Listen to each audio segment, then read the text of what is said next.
Hi friends, నేను మీ స్వాతి. అసలు మొహరం అనే ఒక పండుగ అని తెలుసు, కానీ అది ఎందుకు జరుపుకుంటారు, ఎలా జరుపుకుంటారు, దేని కారణంగా జరుపుకుంటారు, అసలు కొంతమంది ముస్లింతో జరుపుకోరు ఎందుకు అనే మొత్తం సందేహాలకి ఈ వీడియోతో మీకు క్లారిటీ రావాలని మీకు ముందుకు వచ్చేసాను. అరబిక్ క్యాలెండర్లో 4 మాసాలు ముఖ్యమైనవి. దాంట్లో మొదటిది దుల్ అల్ అదిక్, రెండోది దుల్ హిజా, మూడోది మొహరం, నాలుగోది రజాబ్. రంజాన్ తర్వాత ముఖ్యమైన పండుగ మొహరం. మొహరం 10వ రోజున అష్రా దినం అంటారు. ఆ రోజు ఫాస్టింగ్ ఉంటే సంవత్సరంలో చేసిన పాపాలన్నీ తొలగిపోతాయి అంటారు.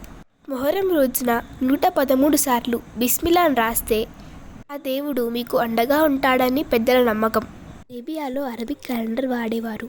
అప్పట్లో ప్రజలందరూ కలిసి ఒక నాయకుడిని ఎన్నుకునేవాళ్ళు. అందులో హజ్రత్ అబూ బకీర్ షేక్, హజ్రత్ ఉస్మాన్, హజ్రత్ అలీ, హజ్రత్ ఇమాం హుసేన్ ఉండేవాళ్ళు. అప్పట్లో సిరాయ్ గవర్నర్ ఇమామ్ అస్సం స్థానంపై కుట్ర పన్నాడు. కుట్ర భాగంలో సిరాయ్ గవర్నర్ ఇమామ్ అస్సంపై యుద్ధం ప్రకటించాడు. కానీ ఇమామ్ అస్సం ప్రజల ప్రాణాలు పోతాయని తన స్థానాన్ని వదిలేశాడు.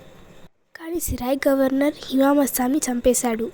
ఇమామ్ అస్సం స్థానంలో తన మామయ్య కొడుకు అజిత్ని ఉంచాడు.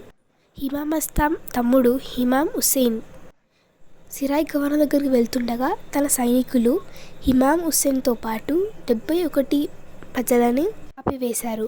అలా వాళ్ళ మధ్య యుద్ధం మొదలైంది. యుద్ధం 10వ రోజున శుక్రవారం కావడంతో ఇమాం హుసేన్ శత్రువులను అడిగి నమాజ్కు వెళ్ళాడు. అలాగే మంచి సమయం చూసి శత్రువులు వెన్నుపోటుగా నమాజ్ చేస్తుండగానే ఇమాం హుసేన్ని చంపేశారు. వాళ్ళ త్యాగానికి గొప్పగా గర్వించే విధంగా ఈ మొహరాన్ని జరుపుకుంటారు. మొహరాన్ని మన తెలుగువారు అసురఖానా అనే స్థలంలో చేయబడిన పీర్ల పండుగ అనే పేరుతో పిలుస్తారు. కొంతమంది మొక్కులు ఉన్నవారు కుండలో బెల్లం నీళ్ళతో ఇళ్లకు పోస్తూ ఉంటారు. దానివల్ల వాళ్ళకి దేవుడు అండగా ఉంటాడని పెద్దల నమ్మకం. కొంతమంది ముస్లింలు ఎందుకు జరుపుకోరంటే అలాంటి గొప్ప వీరులను పోగొట్టుకున్నాము అనే బాధలో వాళ్ళు మొహరం జరుపుకోరు. ఆ వీరుల కోసం మగవారు నల్ల దుస్తులు వేసుకొని కుండలపై కొట్టుకుంటూ వారిని తరుచుకుంటూ ఉంటారు.